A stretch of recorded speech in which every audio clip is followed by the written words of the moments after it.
जय हिंद दोस्तों, मैं नवीन शर्मा आप सभी का स्वागत करता हूं। आशा करता हूं आप सब एकदम अच्छे हैं, एकदम बेहतरीन हैं। एक बार सारे प्यारे दोस्त बताएंगे आप सब कैसे हैं।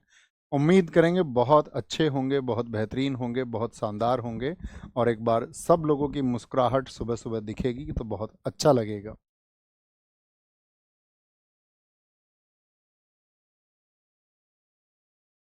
ठीक है, एक बार सारे लोग बताएंगे आप सब कैसे हैं। और कल की क्लास में मैंने आपको बताया था कि हम लोग पढ़ रहे थे आपका खिलजी वंश के बारे में। उम्मीद करूंगा आपने एक अच्छा रिवीजन किया होगा।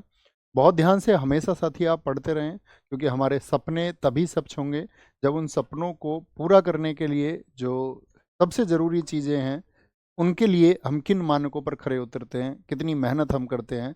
क्या हमसे ज़्यादा मेहनत किसी और ने की होगी तो फिर हमको ये मानना पड़ेगा कि सफलता उसके हिस्से में जाएगी।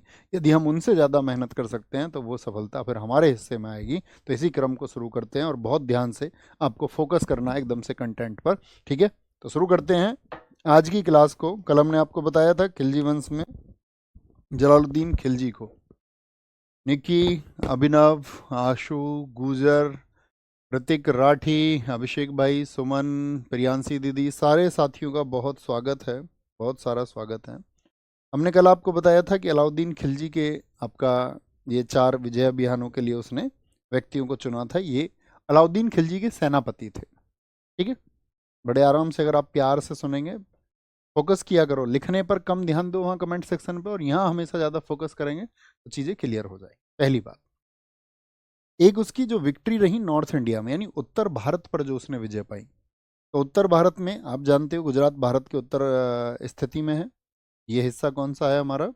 ये उत्तर भारत का हिस्सा है। तो सबसे पहले उसने यहाँ पर अभियान किया 1297 से 98। आप मुझे बताइए अलाउद्दीन खिलजी गद्दी पर कब बैठा था? तो आप कहेंगे भैया अलाउद्दीन खिलजी गद्दी पर बैठा 1296 में, यानी अगले ही वर्ष। यहाँ जाकर के उसने राजा कर्णदेव को हराया और उसकी पत्नी जो थी कमला देवी से शादी कर ली। और साथ में कर्णदेव की जो पत्नी थी उनको मल्लिका ए जहां कहा, यानी इस पूरे जहान की मल्लिका। यहीं से उसको मलिक काफूर 1000 दिनारी को खरीदा गया।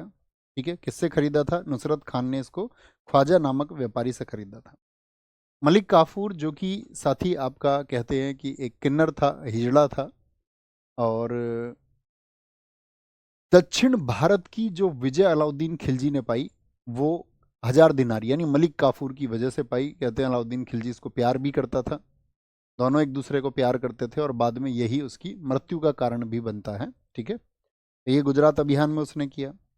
रणथंबोर राजस्थान में 1301 में हमीर चौहान, लेकिन इनकी पत्नी थी रंग देवी। अलाउद्दीन खिलजी चाहता था कि ये भी जिस तरह से शादी की थी कमला देवी ने, ये भी मुझसे शादी करें, लेकिन ऐसा नहीं हुआ। रंग देवी ने जौहर कर लिया। जौहर का मतलब है कि अपनी अस्मिता, अपने परिवार की इज्जत, अपने साम्राज्य की इज्जत, अपने कुल की इज्जत को बचाने के लिए अपनी जान को गवा देना, अपने प्राणों को न्यौछावर कर देना कि हम किसी और के नहीं हो सकते, हम इस कुल के, इस परंपरा के हैं। यहाँ पर कहते हैं रणमल नाम के एक व्यक्ति के धोखे की वजह से हमीर चौहान की हार हुई थी। नुसरत खान इस युद्ध में मारा गया था। नुसरत खान कौन है? अलाउद्दीन खिलजी का सेनापति है। बात क्लियर है बॉस?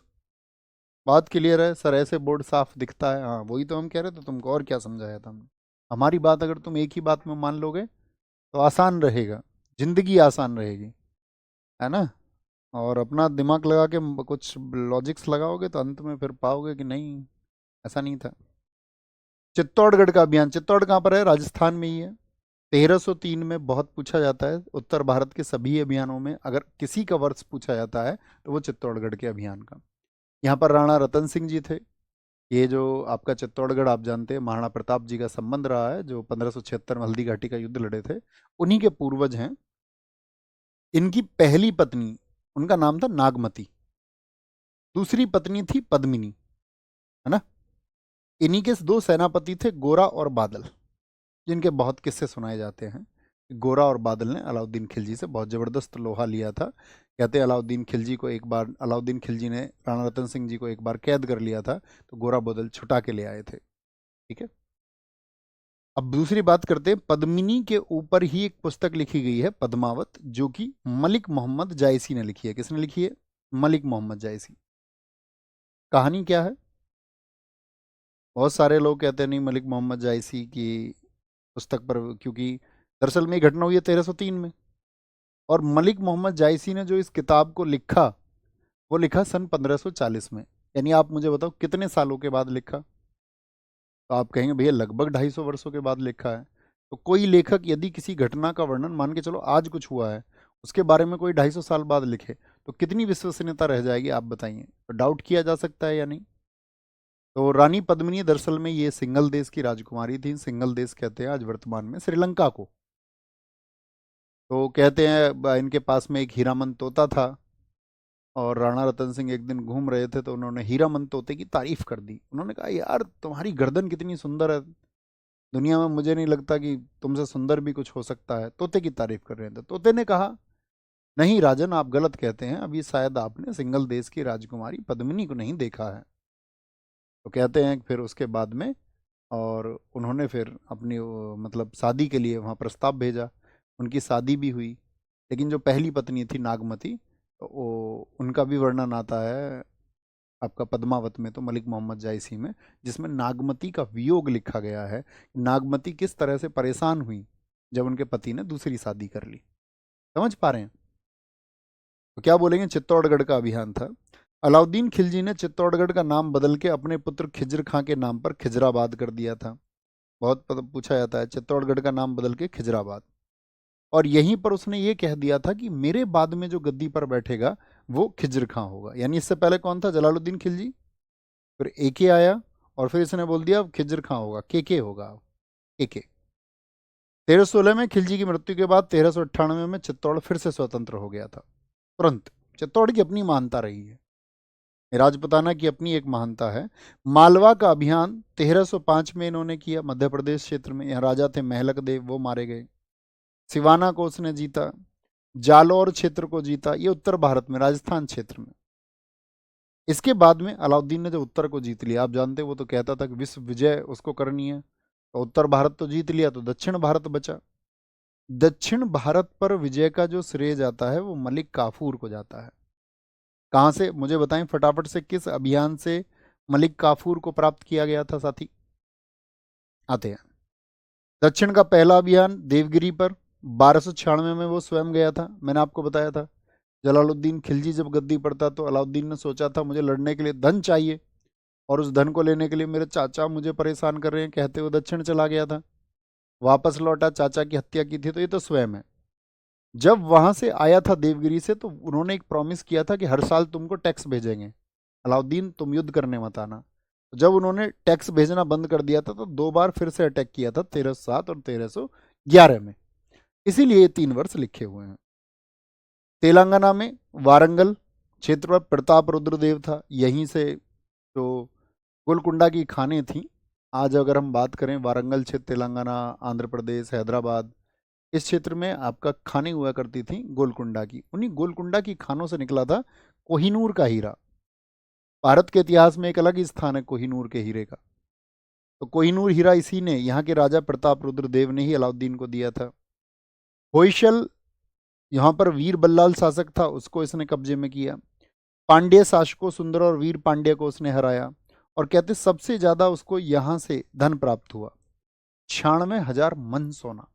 एक मन में 40 किलो होते हैं, तो आप सोचिए 96,000 मल्टीप्लाई बाई 40 तो कितना आएगा? तो इतना उसको यहाँ से धन प्राप्त होता है। ठीक है। कोहिनूर के हीरे का इतिहास,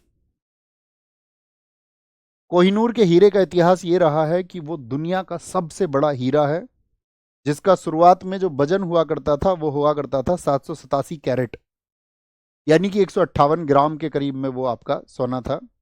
वर्तमान में उसका वजन, क्योंकि उसकी चमक जो है बरकरार रखने के लिए हीरे में, जैसे सोने में कैरेट तो होता है शुद्धता का प्रतीक, लेकिन हीरे में कैरेट होता है वजन।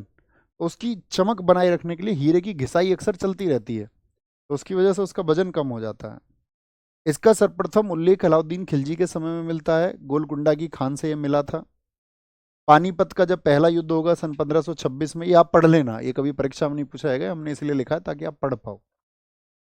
ग्वालियर के राजा विक्रमजीत से ये हीरा हुमायूं को मिला था, उसके बाद शाहजहां को, शाहजहां ने इसे एक सिंहासन बनवाया था जिस पर वो बैठ के गद्दी पे, मयूर सिंहासन, उसमें इसको लगवा दिया था। 1739 में एक बाहर से विदेशी आदमी आदमी आया था, नादिर शाह। उसने इस पर अटैक करके मयूर सिंहासन को अपने साथ में कहाँ ले गया था? ईरान, यानी कोहिनूर भी चला गया। नादिर शाह की हत्या के बाद में ये अहमद शाह अब्दाली के पास पहुंचा वहां ईरान में। ब्रिटिश अधिकार के बाद 1911 में महारानी मैरी ने इसे अपने ताज में जड़वा दिया और वर्तमान समय में लंदन के टावर ऑफ लंदन संग्रहालय में मौजूद है, यानी कि ये ब्रिटेन में। जो महाराजा रणजीत सिंह का बेटा था दिलीप, वो महारानी की ताजपोशी के लिए जा करके लंदन ही दे के आया, वो हीरा गिफ्ट करके आया था। अब आप देखिए भारत का साम्राज्य उस समय पर, और ये वाला जो पार्ट है ये अलाउद्दीन खिलजी का साम्राज्य है। तो आप क्या कह सकते हैं कि लगभग भारत के सारे साम्राज्य पर लगभग 90% पर अलाउद्दीन खिलजी का शासन था। हाँ या ना दोस्त? बताएं बॉस। आपका होगा हाँ जी। अब अलाउद्दीन के कार्यों पर, जहां एग्जाम में बहुत क्वेश्चन पूछा था, कार्यों को बहुत ध्यान से पढ़ना। एक तो बाजार नियंत्रण प्रणाली, यानी उसने मार्केट को बहुत अच्छा किया। उसने बोला कि भाई लूट नहीं होनी चाहिए, आपका पैसे का गलत कोई कुछ रेट ले रहा है, कोई कुछ रेट ले रहा है, नहीं, फिक्स रेट होगा बाजार में। एकता प्रथा खत्म करके सैनिकों को क्या दिया? नगद वेतन। ये क्या कहता था? ये कहता था कि भाई आप जमीन का एक टुकड़ा देते हो, उस जमीन का टुकड़ा एक सैनिक को दे दिया गया, दूसरे सैनिक को भी एक जमीन का टुकड़ा दिया गया। कुछ दिन बाद इस सैनिक के तो 3 बच्चे हो गए और इस सैनिक के हो गए 4 बच्चे। अब आप कहोगे नहीं ये तो सैनिक की गलती है, 4 बच्चे हो गए, चलो कोई बात नहीं, 3 3 हुए, उनके अलग अलग परिवार हो गए, फिर सेना में सेवाएं दे रहे हैं। तो अलाउद्दीन का ये मानना था कि एक किसी के बूढ़े माँ बाप चाचा ताऊ किसी की जिम्मेदारी हो सकती है, भाई किसी व्यक्ति पर रिस्पॉन्सिबिलिटी ज़्यादा होती है, किसी पर कम, किसी के हिस्से में कम आती है, किसी के में ज़्यादा। जैसे शायद आपके छोटे भाई बहन होंगे तो आपके घर के लोग भी उम्मीद देखते होंगे आप कामयाब होगे तो छोटे बहन भाई का भविष्य आप संभाल लोगे। किसी के नहीं होंगे, कोई अकेला होगा, किसी के वैसे भी रिस्पॉन्सिबिलिटी नहीं है, ठीक है, अपनी लाइफ मेंटेन करनी है। ओके। तो ये अलाउद्दीन खिलजी कहता था कि मेरी जो सेना है, मेरे जो सैनिक हैं, वो सब मेरी जिम्मेदारी है। अगर ज़्यादा रिस्पॉन्सिबिलिटीज है ना तो ज़्यादा पैसा मिलना चाहिए। अगर उन सबके बराबर कर्तव्य है तो उनके परिवार को मैं संभालूंगा। तो उसने नगद वेतन देना शुरू किया था। हुलिया लिखवाया सैनिकों का। आज भी आप भर्ती हो गए, जैसे मान के चलो आप दिल्ली पुलिस में भर्ती होंगे तो लिखा जाएगा, जैसे मेरा ये लिखा जाएगा, ये लिखा जाएगा ना, मोल on the right side of neck, गर्दन के दाएं हिस्से पर एक मस्सा है, कट ऑन द आई, ऐसे लिखा जाता है। इसको बोलते हैं हुलिया लिखवाना। ये सबसे पहले अलाउद्दीन खिलजी ने शुरू किया था। जब तुम्हें लिखवाया जाए ना दिल्ली पुलिस की ट्रेनिंग पढ़ाई में, तो याद करना तुम, भैया हमारा भी हुलिया लिखवाया जा रहा है, अलाउद्दीन खिलजी हो रहे हैं। घोड़ा दागने की प्रथा, घोड़ा, घोड़े को मार्क कर दिया जाता था एक साइन से। अलाउद्दीन खिलजी कहता था कि भाई हमको दुनिया जीतनी है, युद्ध जीतने हैं तो अच्छे घोड़े चाहिए। अच्छे घोड़े अगर चाहिए तो अच्छे घोड़ों को उनका टेक केयर होना चाहिए, उनकी देखभाल हो। लेकिन क्या होता था, जब युद्ध की स्थिति होती थी तो उनका इस्तेमाल होता था घोड़ों का युद्ध में। लेकिन जब युद्ध बंद हो जाते थे तो लोग उनसे सवारी ढोने लग जाते थे, हल्की हो या भारी, 10 रुपए सवारी, तुगड़ुक तुगड़ुक तुगड़ुक घोड़ा इधर से उधर भागता था। अलाउद्दीन को इस बात का पता चला, वो घोड़े रोज सवारी ढोएंगे, लोगों को ढोएंगे तो कमजोर हो जाते थे। उसने कहा भैया नहीं, ये नहीं चलेगा, सवारी ढोने वाले घोड़े अलग रहेंगे, युद्ध में जो भाग लेंगे उनको मार्क कर दो। तो घोड़ों को दागा गया। क्यों दागा गया समझ गए? भू राजस्व, यानी कि आप जितना भी पैदा करोगे उसका आधा अलाउद्दीन खिलजी को दोगे। भाई तुम्हारी सारी चीज, तुमको पैसा किस चीज के लिए चाहिए? बाजार से वस्तुएं खरीदने के लिए। उसने सब कंट्रोल कर लिया है, पैसे तुम्हारी महंगाई बढ़ने नहीं दे रहा। नहीं तो सरकार आज क्या करती है, जमीन का मुआवजा देती है किसानों को, किसानों को पागल बनाती है, और फिर वहीं उसी जिस गांव में मुआवजा दिया उसके पास 4 5 शराब के ठेके खोल देती है। 4 5 शराब के ठेके खोल देगी फिर वहाँ। फिर तुम्हारा पैसा कहाँ चला जाएगा? सब ज़्यादातर लोगों का जो बेचारे वैसे हैं उनका सबका पैसा चला जाता है उधर। चीज़ों की कीमतें बढ़ा देगी, महंगाई कर देगी, उस क्षेत्र में चीज़ें बहुत महंगी हो जाएंगी, बड़े बड़े शोरूम आ जाएंगे। तो होता क्या है जनरली, तो वो पैसा वैसे भी जाता है। तो ये कह रहा भैया सारी चीज़ें मैं कंट्रोल कर रहा हूँ, आधा पैसा हमें दे दो, बात एक ही है, आधा आप रखो, बाकी चीज़ें कंट्रोल में रहेंगी। खुम्स कर लूट का 4/5 कर दिया। अगर आप पड़ोसी राज्य से कुछ भी लूट करके आते हो, पड़ोसी राज्य को यदि कमजोर आप कर रहे हैं तो 80% देना होगा, उसी को बोलते हैं 4/5 पार्ट। क्या बोलेंगे? 80%। दान की भूमि को इसके समय पर खालसा कहा जाता था।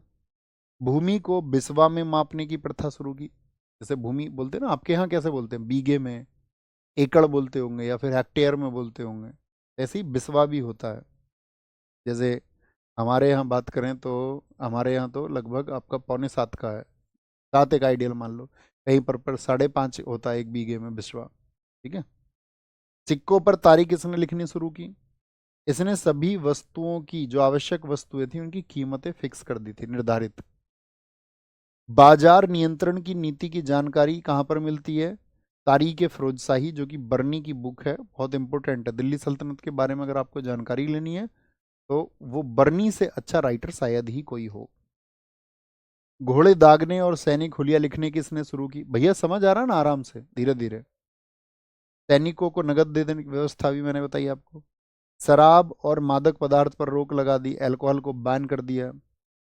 इसी ने सल्तनत काल में डाक व्यवस्था की शुरुआत की। जो पोस्टल, आज पोस्ट ऑफिस है या पोस्टल है सर्विसेज है, वो सब इसी ने शुरू की। कुछ डिपार्टमेंट इसने बनाए, जैसे फाइनेंस की चीज़ों को देखने के लिए आज भी होता है, जैसे वित्त मंत्रालय है हमारे पास में, रक्षा मंत्रालय है, विदेश मंत्रालय है। हर चीज़ के लिए हमारे पास, एमएसएमई के लिए है, उद्यम के लिए, उद्योग के लिए है। तो दीवान विजारत ये वित्त विभाग था। दीवान आरिज ये सैन्य विभाग था। दीवान रसालत बहुत पूछा जाता है, दीवान रसालत विभाग का संबंध किस क्षेत्र से था? तो वो एक विदेश विभाग था। दीवान रियासत ये बाजार नियंत्रण के लिए थी। जो मंडियों को देखता था कि मंडी में, यानी कि बाजार में कोई गड़बड़ तो नहीं चल रही, उसको बोलते थे सहना ए मंडी। माप तोल पर नजर रखी जाती थी। अगर आपने किसी को सामान कम तोल के दिया है तो उसका बॉडी पार्ट ले लिया जाएगा, यानी कि उसके शरीर से उतना ही हिस्सा काट करके उतना वजन दिया जाएगा। डरते थे सब लोग अलाउद्दीन खिलजी से। इसके टाइम पे पता नहीं था कौन है, बलबन की तरह बहुत गुप्तचर इसने बाजार में छोड़ रखे थे कि भी चुपचाप देखते रहो। ग्राहक बन के चले जाते थे लोग। अब यही है, कभी पता चले राजा का आदमी ग्राहक बन के आ गया तो क्या फिर दी एंड हो जाएगा। क्या काट लें पता नहीं। गुप्तचर को बरीद कहते थे इनके टाइम पर।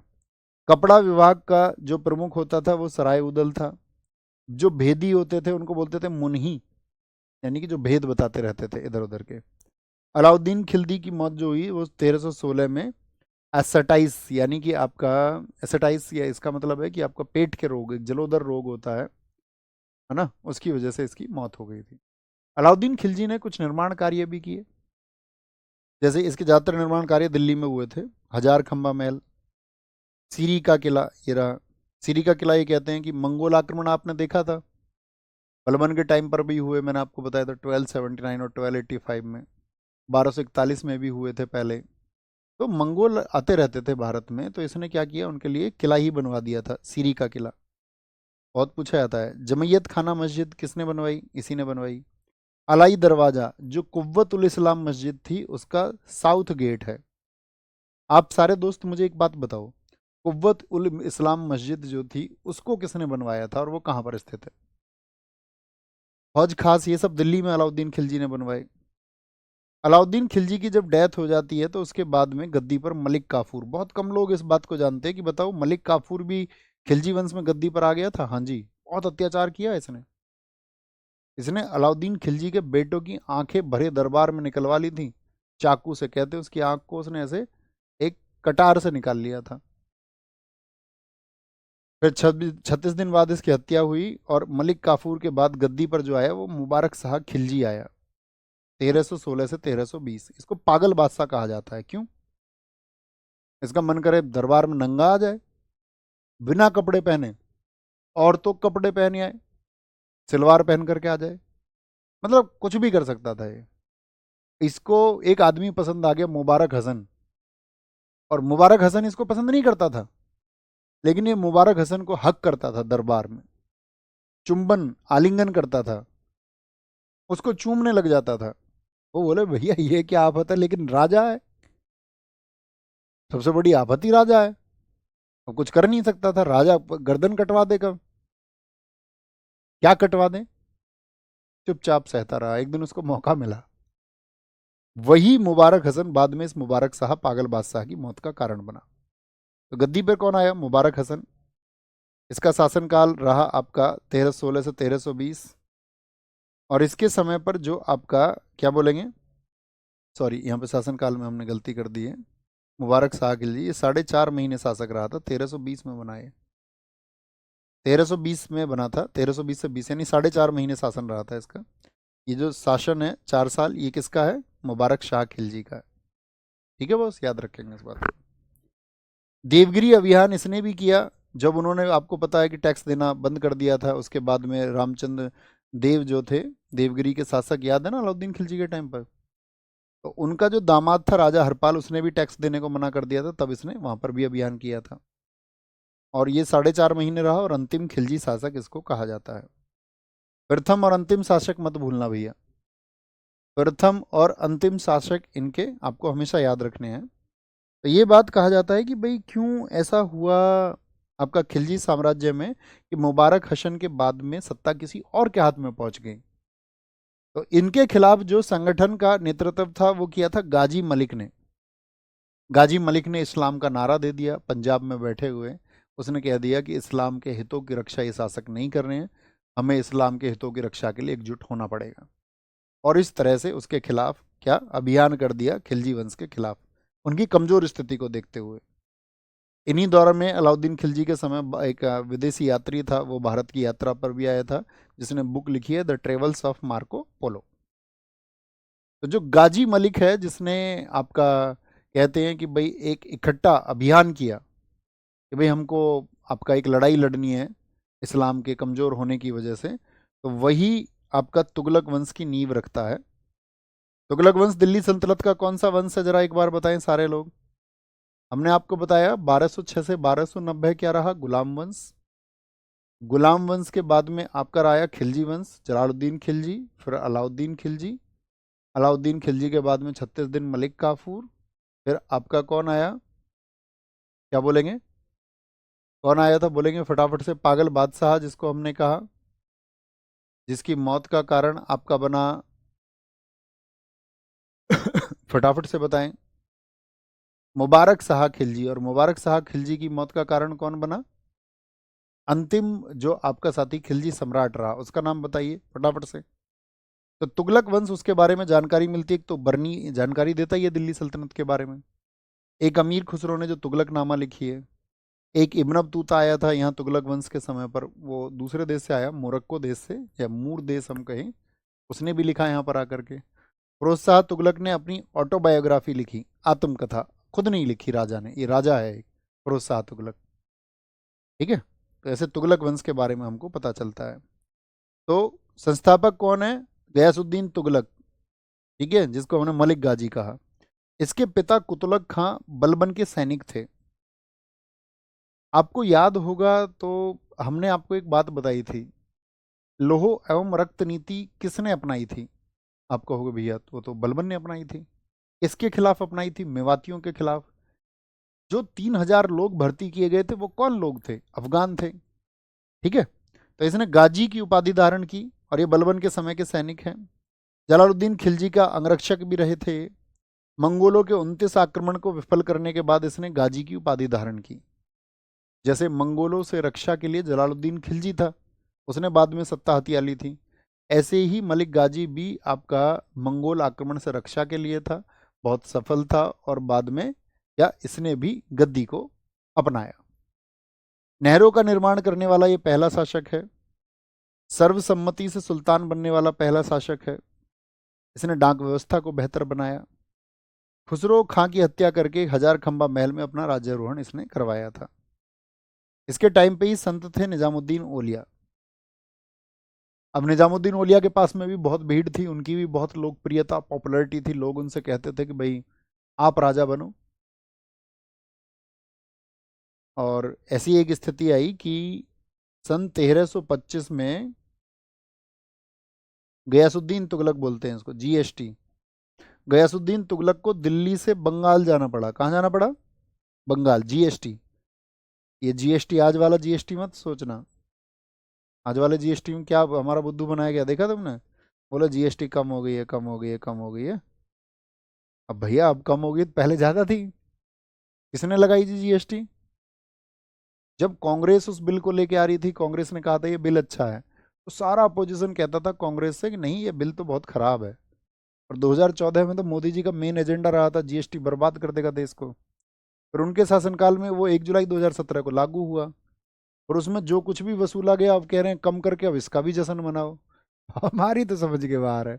तुम्हारी समझ में आता हो तो तुम समझते रहो भैया। तो क्या बोलेंगे। वैसे ही जीएसटी गयासुद्दीन तुगलक ये गए बंगाल।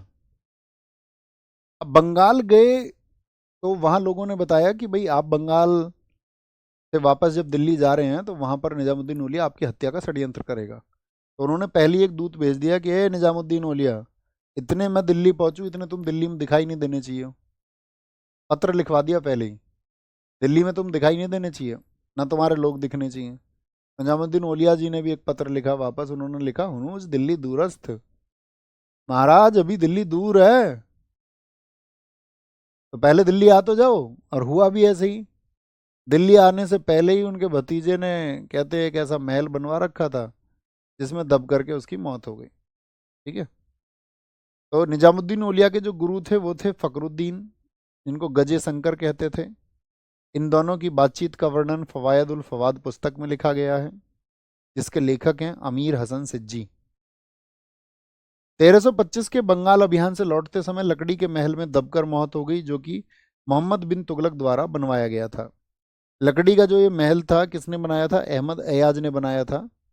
और मोहम्मद बिन तुगलक कौन था, इसका भतीजा था जीएसटी का एमबीटी। एमबीटी कौन है, जीएसटी का भतीजा। अब गद्दी पर कौन आया, एमबीटी। एमबीटी बोले तो मोहम्मद बिन तुगलक। बढ़िया नाम है ना इनके, जीएसटी एमबीटी, फिर आएगा एफएसटी, एमबीटी। बहुत पढ़ा लिखा आदमी था, बढ़िया आदमी था कुल मिलाकर कहें। लेकिन ये समय से आगे की सोचता था कुछ, और इसने जो कुछ भी सोचा कहते हैं परिस्थितियों के चलते हुए ये बेचारा अभागा था। इसके प्लान्स अच्छे थे लेकिन एग्जीक्यूट नहीं हो पाए। सोचता अच्छा था लेकिन स्थितियां बदल जाती थी और कुछ बेहतर नहीं हो पाता था। वो क्या क्या रहे वो सोचना है। तो सबसे शिक्षित शासक था, जिसको साथ ही रक्त पिपासु भी कहा गया, खून पीने वाला। भैया खून पीता था क्या? अभी बताएंगे कैसे। इसी का नाम मलिक फकरुद्दीन है, जो बचपन का नाम था। इसी को जूना खां कहते हैं, उलूग खां। एक और हमने बताया था उलूग खां बलबन को भी कहा था नसरुद्दीन महमूद ने, उसके क्या बोलेंगे बेट उसके, किसने, आपका दामाद ने। इसने स्वयं खलीफा की उपाधि अमीरुल मोमिनीन धारण की और अपने सिक्कों पर जिल्लिल्लाह शब्द अंकित कराया। बोला हम ही हैं खलीफा। शुरुआत में मुस्लिम वर्ग का विरोध इसने झेला, क्योंकि खुद को खलीफा कहता है। पढ़े लिखे आदमी का बहुत विरोध भी हो जाता है, सीधी सटाक बात कर देता कई बार। लेकिन इसने सभी वर्गों को सम्मान दिया। जैसे एक फिरोज नाई, एक रसोईया था इसका मंका, एक माली थे लाधा और पीरा इसके समय पर, और ये बहुत सम्मान देता था, उसके नज़दीकी लोग थे। अब ये देखिए इसको रक्त पिपासु क्यों कहा गया, वाई, ये हमको समझना है। इसके 4 असफल प्रयोग हुए। पहले इसने बोला राजधानी परिवर्तन। इसने कहा मंगोल भारत पर आक्रमण करते रहते हैं, राजधानी सुरक्षित नहीं है दिल्ली में, इसको ले चलते महाराष्ट्र में देवगिरी। सही सोच रहा है। उत्तर में राजधानी पूरे भारत का सेंटर नहीं है, महाराष्ट्र में हो जाएगी तो लगभग सेंटर हो जाएगा। सही सोच रहा है,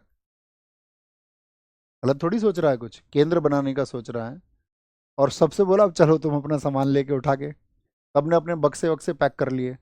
और बेचारे ने सोचा रास्ते में तुम्हें कोई दिक्कत नहीं होगी, रुकने की व्यवस्थाएं, खाने की व्यवस्थाएं, जो तुम वहां जाओगे जमीन दी जाएगी सबको। लेकिन लोग तो लोग हैं, मन बना लेते हैं कहीं पे, भाई जहाँ रहते हैं आसपास परिवेश में, बोला अपने रिश्तेदारों को भी ले चलो, सबको चलना है। लेकिन लोग तो लोग होते हैं, उनका मन नहीं लगता। एक कारण ये हुआ, वहां पहुंच करके फिर उधर बीमारी फैल गई प्लेग की। बीमारी फैल गई तो जहां पहुंचा था देवगिरी में, जहां उसने नाम भी उसको रखा देवगिरी को दौलताबाद, वहां महामारी फैल गई इतनी, बोला भैया वापस चलो। अब लोग वापस आ रहे हैं 2000 किलोमीटर सिर पे सामान रख रख के। तो इसलिए कहा गया इसको, ये जो कुछ सोचता था तो वो विफल हो जाता किसी वजह से।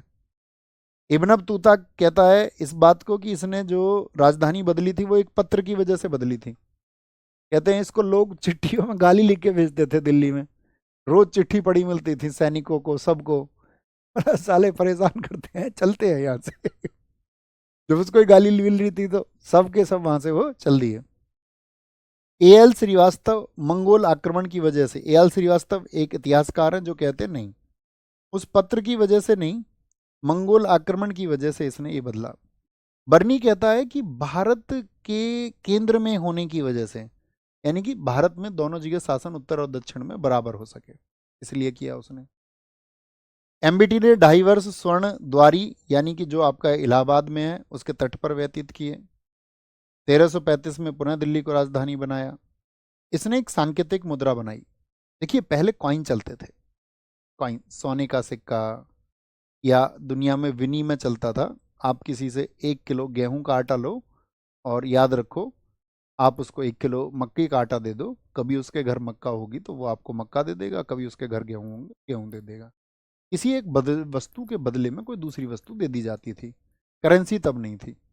मोहम्मद बिन तुगलक लंबी सोचता है। सांकेतिक मुद्रा समझते हैं? सांकेतिक मुद्रा, आज आपके पास 10 रुपए का नोट है, 10 रुपए का पार्ले जी का बिस्कुट का पैकेट कितने का है जी, वो वाला। तो 10 रुपए की कीमत कहीं भी 10 रुपए होगी। ऐसा तो नहीं है कि कोई आप 1 किलो गेहूं के बदले में आपको 1 किलो मक्के का आटा दे दे तो आप एक्सेप्ट कर लोगे।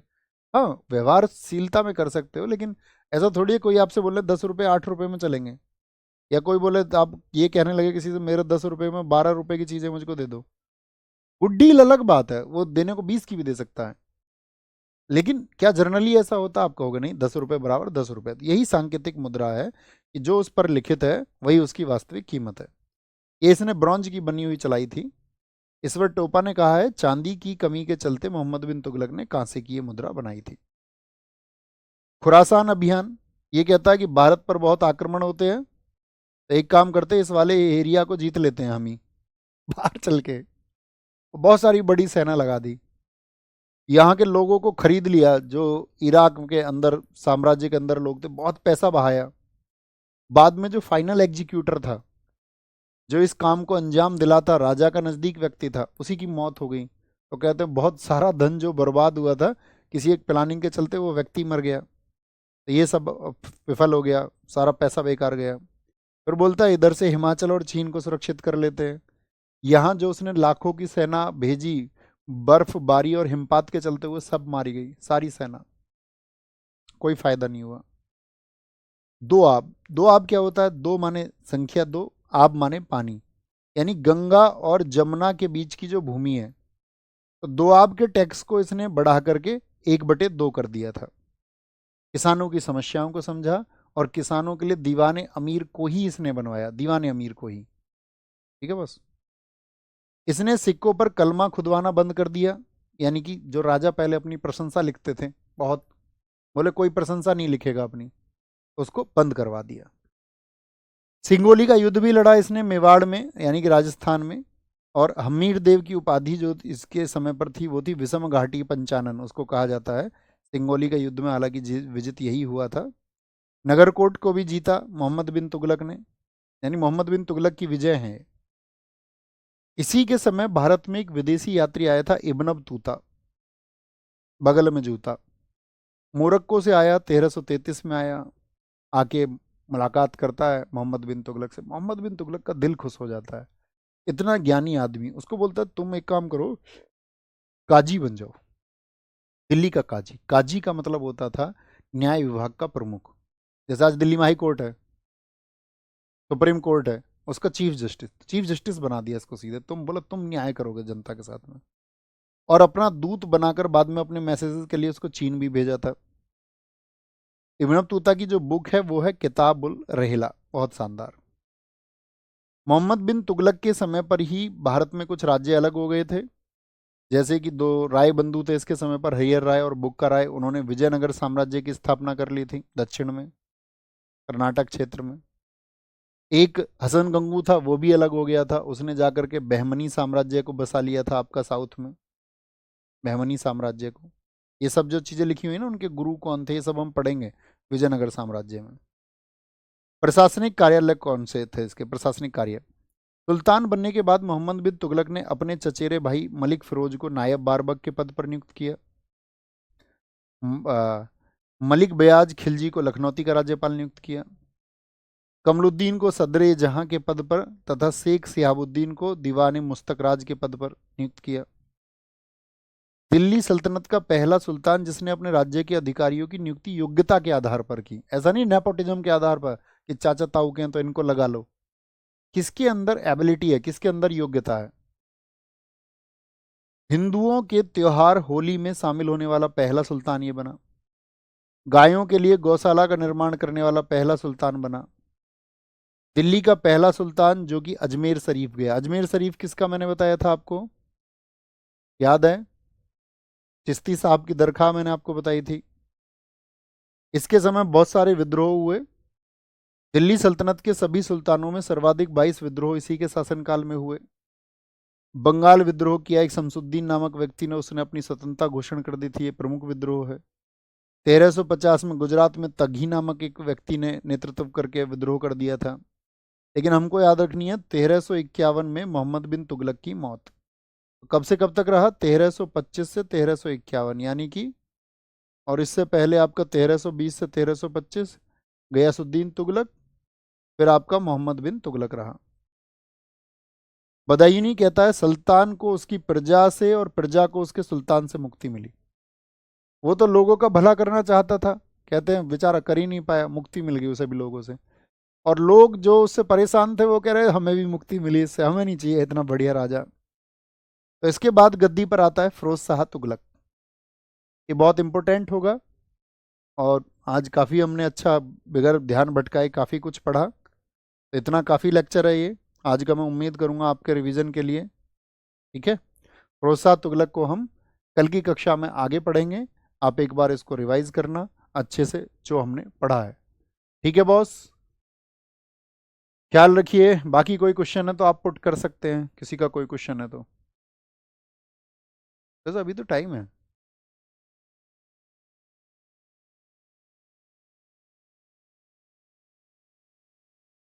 बताएंगे एक बार, समझ में आती है ना चीज़ें? ये बताओ एक बार, पढ़ाई कैसी आपकी चल रही है? बस अच्छे से रिवीजन करते रहना। और किसी एक टिप्स की ज़रूरत नहीं है, कभी किसी से पूछो मुझे इसके लिए टिप्स दे दो, ये मुझे ट्रिक बता दो, ये मैं कैसे करूँ, ये मुझे याद नहीं होता। ये सब बहाने हैं दोस्त। खुद पे विश्वास करना, सिर्फ मैं कर लूँगा, वो विश्वास कर लोगे तो सब कुछ रहा अपना आप बनती चली जाएंगी। और आपके जो ड्रीम्स हैं वो पूरे हों, यदि आप डिजर्व करते हैं, मैं तो ये कह सकता हूँ, है ना। अगर आप मेहनत करते होंगे, और मेहनत करने का सिर्फ एक नियम है, जब रात को आप सोने जाएं तो आपको लगना चाहिए कि हाँ दिन में आपने मेहनत की थी, थकान होनी चाहिए। वो थकान भी नहीं है तो आपको लगना चाहिए आपने दिन व्यर्थ नहीं किया है। अगर आप रात को सो रहे हैं और आपको ये पता है कि नहीं दिन आपने व्यर्थ किया था, तो अभी आप कामयाबी के लिए थोड़ा इंतज़ार करने को तैयार होना ही पड़ेगा। थोड़ा इंतज़ार के बाद ही मिलेगी, वो भी आप अपना शेड्यूल बदलेंगे तो। शेड्यूल नहीं बदला तो फिर तो मतलब फिसल भी जाती है हाथ से कामयाबी। रोज़ मेहनत कीजिए, अच्छी मेहनत कीजिए, एक अच्छा टाइम टेबल बनाइए, उसको फॉलो कीजिए। और ज़रूरी नहीं एक लंबा टाइम टेबल बनाओ, जो उतने भी घंटे आप पढ़ते हैं आइडियल तरीके से पढ़िए।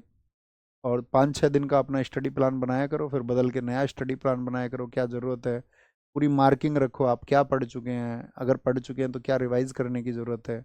ऐसे हर सब्जेक्ट का एक अपना बना लोगे, ये टॉपिक्स मुझे कवर करने हैं, ये हुए हैं, अभी ये नहीं हुए हैं, ये टॉपिक मैं पढ़ चुका हूँ, इसका रिवीजन मैं कर चुका हूँ, एक बार ये कर लेता हूँ।